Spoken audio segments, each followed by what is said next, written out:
My City, what's going on? It's about that time again. It is time for Big Mike's Open Mic. Excited to have our guest here, who's at Comedy Works South at the Landmark this weekend. We got Miss Pat. How are you? I'm fine, Big Mike. How you doing? I'm doing good. Like, this is how we wrap up August. This is how we wrap up basically the summer with Miss Pat in the Mile City. Well, you're right, because every time I come to this city, I can't breathe. You know, that's always what I hear. That oxygen hits a little different up here. Different. Where's home for you? Atlanta. So, my whole family is fat, so I'm going to make sure they don't come here. Your elevation's definitely a lot lower here. And trust me, even though I live here, I still feel the elevation. Like, and the problem with living here is like all your friends say weird things like, let's go climb Red Rocks.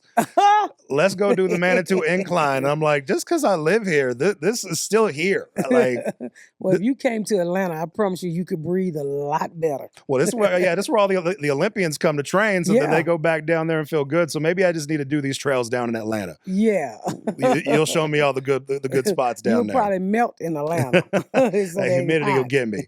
Well, welcome here. You are here this weekend at Comedy Works South. What's been going on with you?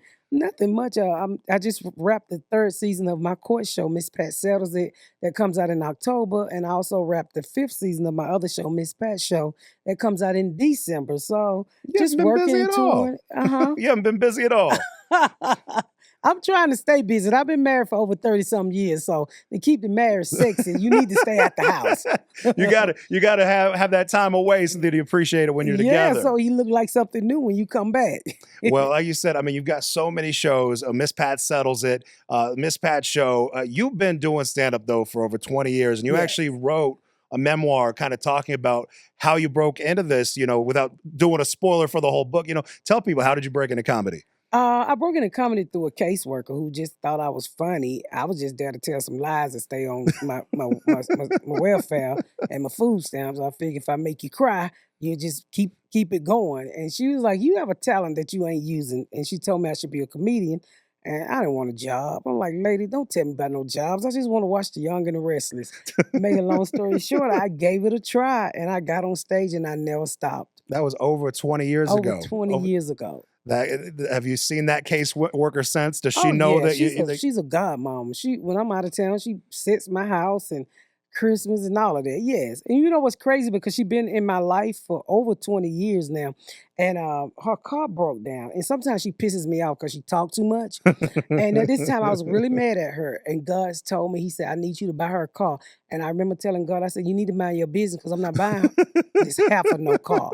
And every day for 2 weeks, God said, I told you to buy this lady. I said, I'm not buying her nothing because I don't like her.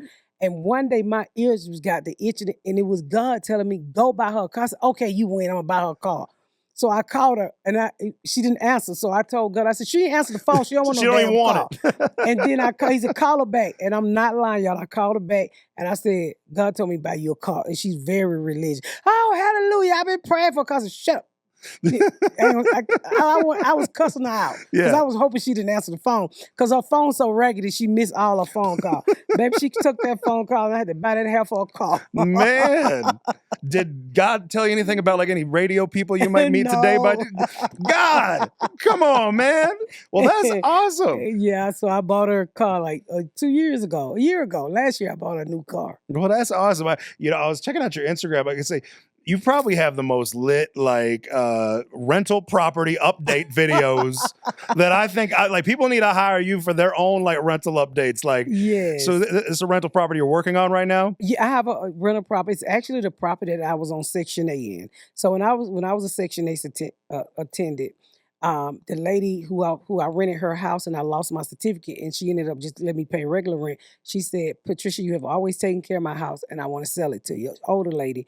And she sold me the house. And that house is the beginning for me. Yeah. I want to pass it down to my kids.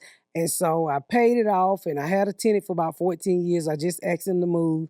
And so now I'm going to renovate it and rent it again. So wow. It really it's where I started from. Yeah. And I raised my first 2 set of kids. I gave birth to my second set of kids there. So it's just so many memories there. And I love remodeling.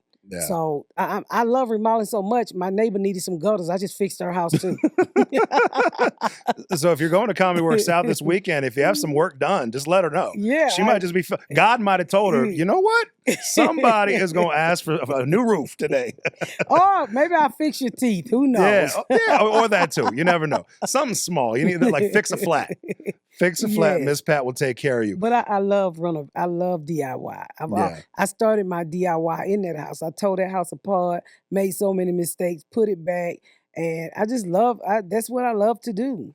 Was this a like you watch YouTube to figure it out? Were you asking other people? You just said, I'm going to try to figure it out. I watched a lot of HGTV, and my husband was into construction at the time before he went over to General Motors. So I just watched, I just watched HGTV and said, oh, one day I'm going to have a house like this. Oh, I want to do this. So I just started practicing. Yeah. And next thing you know, I got an eye for it. I got a nick for it, and I really like it. I took so much that I just built my own house. I was a general contractor, and it's over 13,000 square feet. Oh, wow. Yeah, so I did it all by myself. Well, you can see that video, and I highly recommend you follow Miss Pat on Instagram just in general, because you're going to be laughing several times a week, whether it's that video or you talking about the Penguin. They're casting skinny people there, and I'm like, you can't have Colin Farrell as the Penguin. That doesn't make any sense. But definitely follow there, and definitely go to Comedy Works South at the Landmark, comedyworks.com. So, Miss Pat, what I have right here in my JB Smooth Lollygaggins Life hat is a bunch of questions that prior comedians have told me to ask other comedians. So I would like for you to pick in here, and whatever the question is, answer. So some of these are funny, some of them are serious, some of them are just random. Let's see here. Who we got? Monty Franklin was here just a few weeks ago, Australian comedian. He came here, he said, what was the turning point in your career for stand-up where you went from trying to do this and realizing, oh, I'm doing this? I think when I first started comedy, I was having a problem getting jobs, and I got on stage, and I was pretty funny, and it was the first time that I was hired or was able to do something without getting my criminal background history checked. And I was like, they don't care nothing about me forging checks and selling crack. They just want me to get up here and make people laugh. And I was like, I can do this because I'm not scared of the criminal background history gonna come back. So it was that first night, I was like, this is what I'm gonna do. That's awesome. Yeah. That's awesome. That was the moment. Well, now I would love to add a question to this hat. It can be funny, it can be serious, it can be random, something that a future comedian is gonna pick from this hat and be like, Miss Pat asked this question. Oh, you want me to tell you and you're gonna put it in there? Yep. You should ask, in what point of your career when you realize that raw vagina is not important? Okay.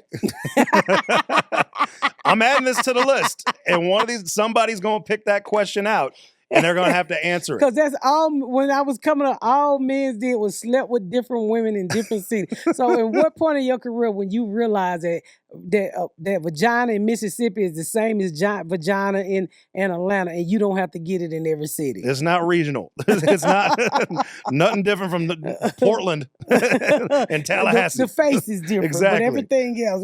Why? When did you realize it's not important to sleep with somebody in every city? Exactly. Well, I'm going to add that to the list. Miss Pat this weekend, Comedy Works South at Landmark. Get those tickets at comedyworks.com. It's a holiday weekend. A lot of you don't have to go to work till Tuesday, so it's going to be an awesome time. Thank you, Miss Pat. Thank you.